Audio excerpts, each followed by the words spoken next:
మా ఊరికి వచ్చినప్పుడు మాకు మా తల్లిదండ్రులు భార్య పిల్లలను చూసుకుంటే నాకు ఆనందంగా ఉంది. ఈ సాయం చేసింది కేటీఆర్ సార్. 2013 నుంచి 2024 దాకా మా కేసన్కలో ఆ సారు ఎంతో డబ్బు 30 లక్షల రూపాయలు ఖర్చు పెట్టింది సార్. 15 లక్షల రూపాయలు అక్కడ నేపాల్లో, అక్కడ వకీలు కట్టిన 55,000 రూపాయలు, ఇక్కడ 13 లక్షల రూపాయలు అవుతాయి. అవన్నీ చేసింది సారే. వెనకసిరి వచ్చి కూడా మాకు డిసెంబర్లో 2023లో కూడా వచ్చింది సార్. పసిలు కట్టి వకీలు పెట్టి మన గవర్నమెంట్తో మాట్లాడి అవన్నీ చేసింది కేటీఆర్ సారే. కేటీఆర్ సార్ తోటి ఇవంతా జరిగింది. మా తమ్ముడు, మా సొంత తమ్ముడు, చిన్న తమ్ముడు, అతనికి భారీగా కొడుకు బిడ్డ, నా కొడుకు, నా 2 బిడ్డలు.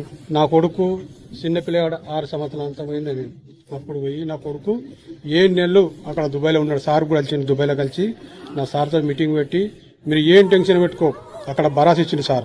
మీ నాన్న ఈ సంవత్సరంలో అయితే 2023 లాస్ట్కు లేకపోతే 2024 లాస్ట్కు వెళ్తాడు అని 2024కే ఫస్ట్ మేము విడుదల అయిపోయినాం. ఇదంతా చేసిందంతా కేటీఆర్ సార్.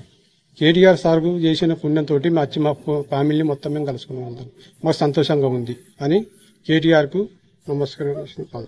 నా దేశం భాష కాని భాష మాకు అప్పుడు ఏం రాదు. అప్పుడు అరబీ అంటే ఇప్పుడు తెలుసుకున్నాం అక్కడ భాష, కానీ అప్పుడు మాకు ఏం రాదు. కాబట్టి అప్పుడు ఇక ఎట్లయినా మాకు ఈ రాష్ట్రం నుంచి మాకు ఆ రాష్ట్రానికి పంపారు, మా ఇండియాకు పంపారు మమ్మల్ని. వీళ్ళది చెప్పిందే న్యాయం, చెప్పిందే ధర్మం, మనం చెప్పింది అక్కడ నడవదు అని మా ఆశ తోలించుకున్నాం. అంతే.